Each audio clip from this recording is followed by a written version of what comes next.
So guys, ito yung lansones ni Paring Jerry. Ay. Paring Jerry. Ano bang abono ginamit mo dito? Bakit napakaraming bunga? To? Ginamitan ko to ng putas. Ha? Putas. Putas? Oh.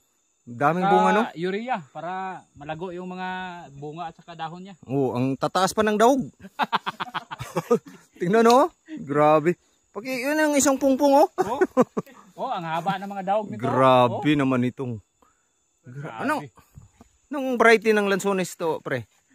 Bisaya lang to, pero rasa ang nagtanom.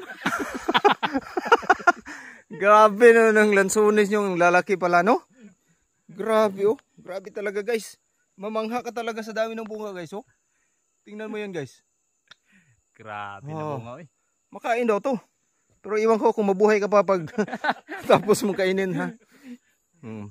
Pero basta kinakain ng kabog, ayan, makain yan ng tao. Kasi walang immunity ang mga bats, eh.